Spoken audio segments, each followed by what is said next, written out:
Welcome to the Gray Zone with Vanessa LaRose. I'm Vanessa. Good to see you here.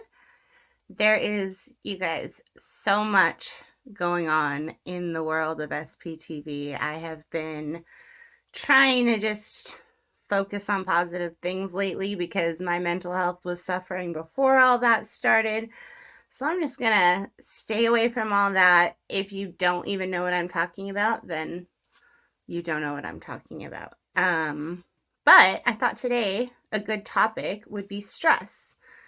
And I wanted to start off with some signs of stress that you might not realize are signs of stress, because we all know that stress underlies most every illness. And if we can prevent it and do some preventative care, then we can stop being sick. So, what are your signs of stress? Physical can be muscle tension, headaches, teeth grinding, fatigue, insomnia, backaches, stomach problems, because the GI and the fight or flight system is connected to all of this. Neck aches, shoulder pains. And intellectually, stress can show as forgetfulness, poor concentration, low productivity, confusion, lethargy, boredom. Emotionally, we can be anxious, frustrated, nervous, worrying, have tension, mood swings, easily discouraged, and crying spells, which obviously, if it's a lot of crying spells, then you might want to talk to your doctor about depression and treatment for depression. Spiritual. This is signs of stress, lack of meaning, lack of purpose, loneliness, depression, low self-esteem, loss of self-worth, feeling abandoned, and inability to love. Socially, we have isolation, lashing out, clamming up, lowered sex drive, nagging, less friends, and using people. These are all signs of what happens when we have a lot of stress in our life. So what I wanted to talk about, a couple things. I want to discuss hardiness, but first I want to discuss cognitive restructuring. And this is fascinating because this is our preventative measure before we get to the point where our body is so stressed out that we're getting sick. So I'm just going to read out cognition for you guys. It's a mental process that consists of thinking and reasoning skills. In Scientology, we had a different definition for cognition. It had nothing to do with this, but I've since taken cognitive classes. And it's wild that L. Ron Hubbard repurposed that word. The ability to think and learn makes us uniquely human. It enables us to be rational, to make sound judgments, to interpret the world around us, and to learn new skills. Without cognitive functions, we could not understand our daily lives, adapt and make changes, and develop the insight to make those changes. So cognitive appraisal has a lot to do with how much stress we're experiencing. Because if you think about it, the world is not inherently stressful. It's the way that we perceive it and our cognitive patterns that determine whether it's stress or not. Cognitive appraisal, our interpretation of a stressor, is the deciding factor to our reaction. So what we can do is what's called reframing. It refers to the mental act of changing the meaning or changing our interpretation of the environmental events in life, sometimes called reframing. So what this has to do with is the point of positive perception equals prevention. Let me say that again. The point of positive perception equals prevention.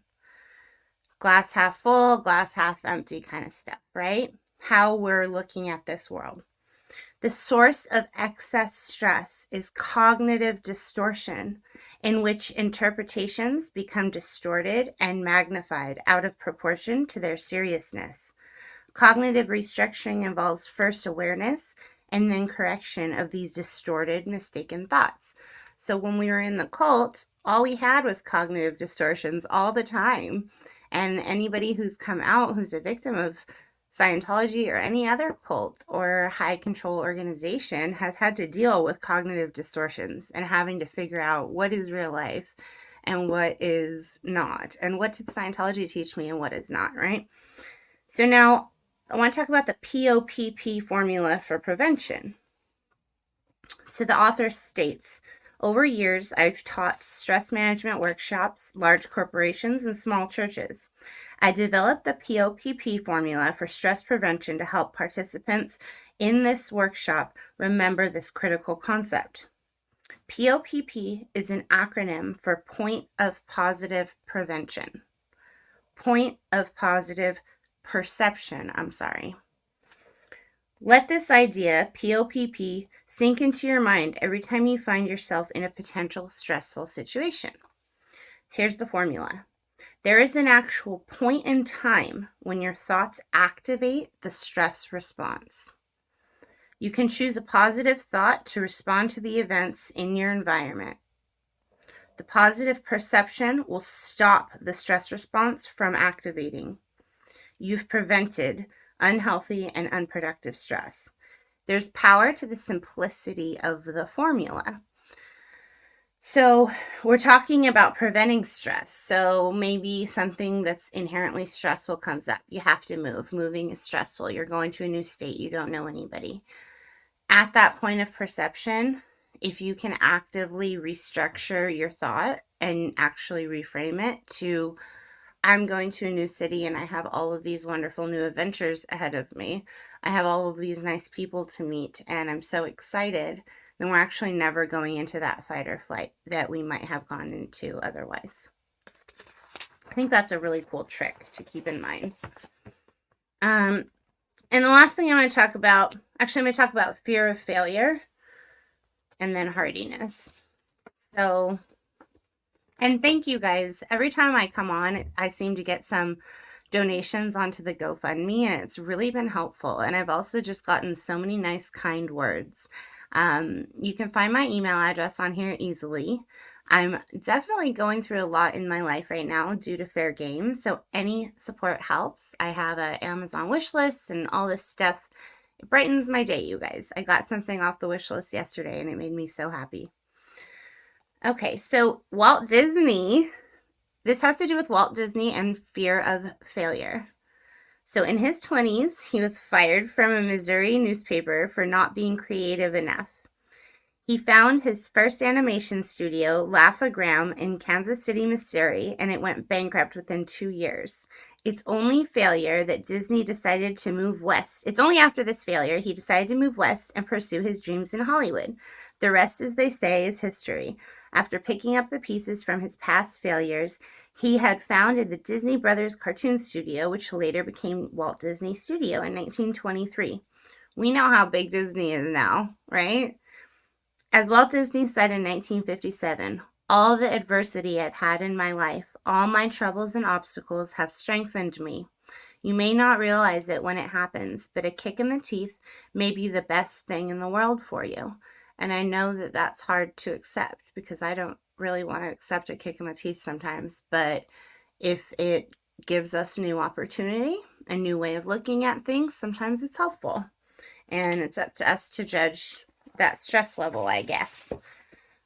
So now I want to read out the definition of hardiness because it's so cool.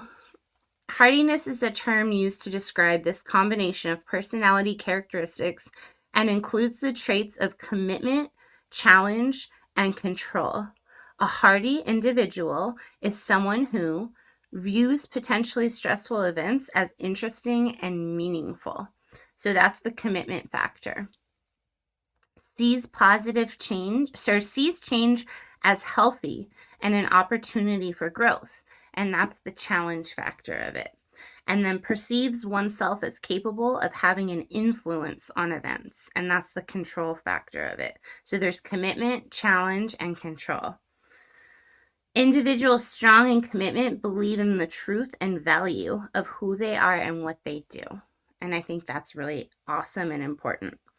The term challenge reflects an outlook on life that enables an individual to perceive change as an opportunity for growth rather than a threat to the individual, security, or survival. So now that's really important, and that has to go back to the outlook and the cognitive restructuring.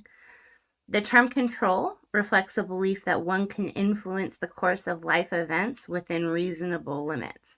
And that's something that can determine a person's level of happiness, the ability, the perception of how much they believe they can affect their locus of control. And the locus of control will then determine how they feel about how they can change their environment. When it's low, people are usually really depressed. If they feel like they can actually have a bit of control over their life, then it just matches up with happiness. So that's all for today. I thought it was just an interesting day to talk about stress and stress management and a couple ways that we could try to stop the fight or flight before it begins, because I have been going through patterns of anxiety, anger, madness, sadness, all of these things. And it's so helpful for me to remember these tips. And I hope it's helpful for you too. Thanks for coming by. Like, subscribe, share, comment. It makes a difference. Bye, you guys.